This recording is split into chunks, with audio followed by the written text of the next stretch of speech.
I became aware of electric composters a number of years ago, and since then there's been a dozen or more different brands made available. Their claim to fame is that they take kitchen scrap and in a couple hours they compost it. That sounds like a great idea. But from the moment I heard about these products, I didn't believe them. Look, traditional composting is a complex process that takes microbes weeks and months to complete.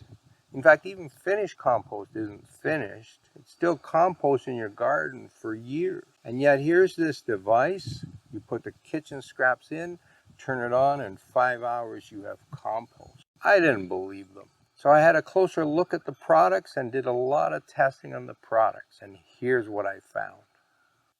What is an electronic composter?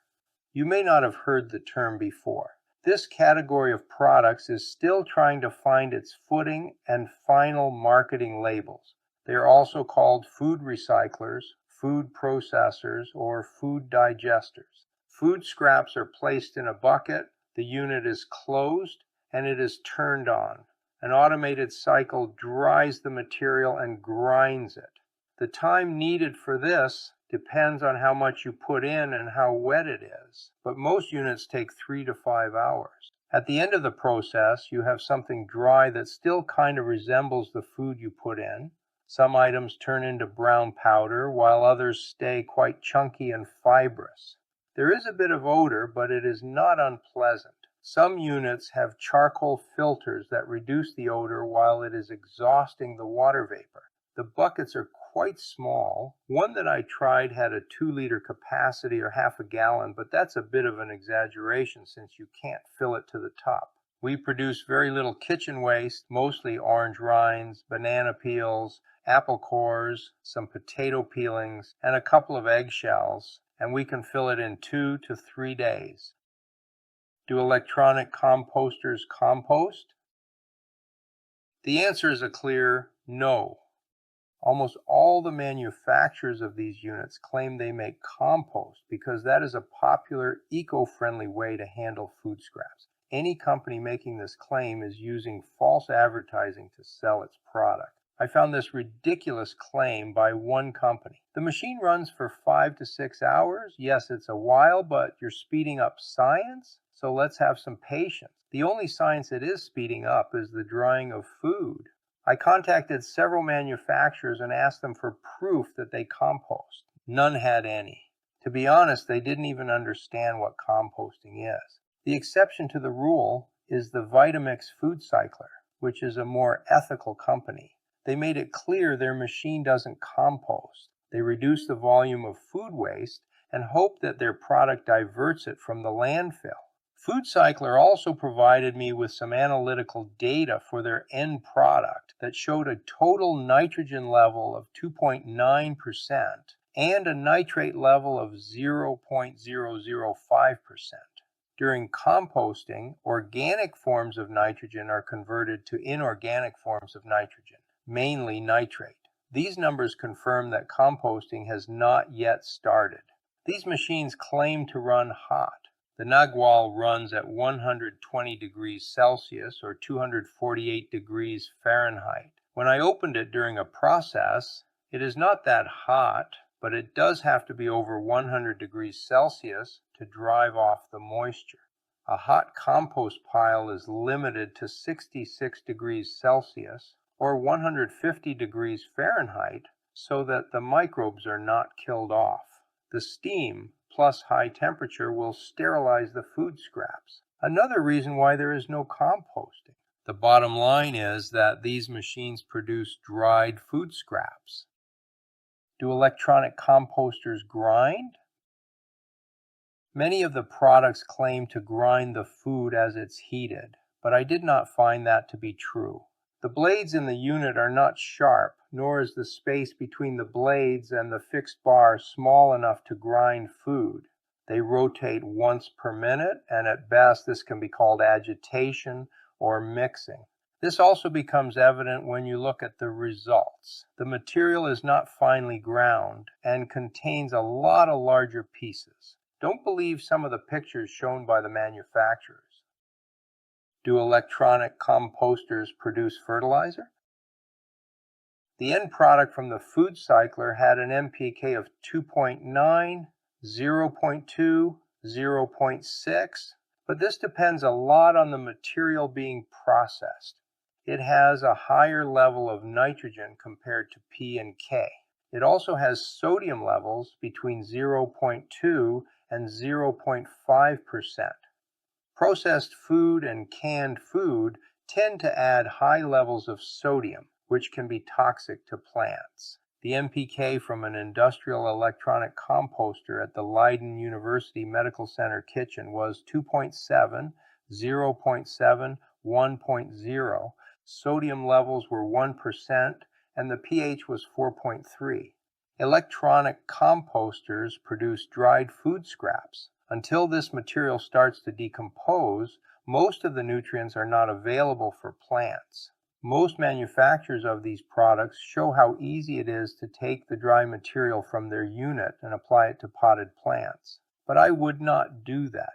The term dried food scraps seems like a good description of the material produced. I would not call it fertilizer, but gardeners use the term in a very general way to refer to anything that releases plant nutrients. Is an apple a fertilizer? If you believe it is, then a dried apple is also fertilizer.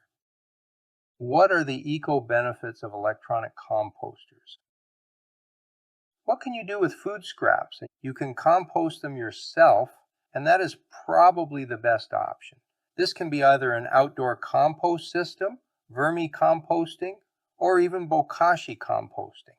Another option is to send it to a municipal composting facility. This is also a good option, especially if you don't have a garden. You can send it to a landfill or throw it in the regular garbage. This is the worst option because organic matter in a landfill can't decompose anaerobically and therefore produces methane gas, which is 25 times worse than CO2 for climate change. A final option is to use an electronic composter. This is only eco-friendly if you don't send the food waste to a landfill, because reducing its volume by drying does not reduce the amount of methane it produces in a landfill. Here is my personal experience with these products. Nagualep sent me an electric composter for evaluation on my YouTube channel. This system seems to be well built, works quite well, and is quiet. You could easily work beside it and not find it distracting. It listed for $700, but is usually available for $300. The manufacturer claims that it is 100 times faster than traditional composting, which is technically true. However, the machine does not compost anything. I have also tested the Lomi unit, and my neighbor has the food cycler. They all do about the same thing, and none are composters. If you use one of these units, what should you do with the dehydrated food scraps? It can be composted, added to a vermicompost bin, used as a mulch in the garden, or added directly to soil. If you bury it, don't plant seeds or seedlings above it right away. Allow a month or two for the composting to start. I would not mix it into the soil used for potted plants, in case the material robs nitrogen from the soil during composting. Using it as a mulch on top of the pots should be all right. So is the electric composter eco-friendly? I really hate that term because almost every product now claims they're eco-friendly, including all these composters. Well, how can they be eco-friendly? They still have to be manufactured. They contain pieces of metal and plastic and electronics. They have to be assembled. They have to be packaged. They have to be shipped around the world. How is that eco-friendly? They're not really solving a problem. You can take your kitchen scraps and just compost them outside. You don't need an electronic composter to do that. Now, I understand there are some situations where these can be useful. Apartments would be perfect because you don't have a yard to do the compost. People with very small backyards may not want to use the space for composting, and so you might want to use one of these devices. So I can see benefits for the device, but I think calling them eco-friendly is false advertising. You are going to harm the environment by buying and using these products. They take electricity. We have to manufacture that electricity. If you want to take care of the environment, I have a better solution for you. Create less kitchen scraps. I've seen reports of people producing huge amounts of waste. My wife and I produce almost no kitchen scraps. A week's worth fits in an area like this. Only buy enough food that you're going to use. Eat the food that you buy. Don't throw it out. That's much better for the environment than to buy electronic gizmos. Here are my issues with these products. They're expensive to buy. Most of the manufacturers are lying to you about the benefits that you actually get. They don't compost. They don't reduce the waste we produce. They simply dry it and make it lighter. It takes extra space on your kitchen countertop, and most of us don't have extra space for that. And then even after you process your kitchen scraps, you have to do something with it. So you haven't really solved the problem. But I do understand that for some people it's a good solution. One of my readers commented, she lives way up north in the Arctic. And she says, we don't really have soil up here. I like this unit because I can create some compost that I can use in my houseplant. If you have a real use for it, go ahead and buy one. I've done a review video on the Lomi unit, and you can get to that video right here. It is one of the more popular ones. And if you want to see my seedling test to verify that this is not compost, have a look at this video here. Happy gardening.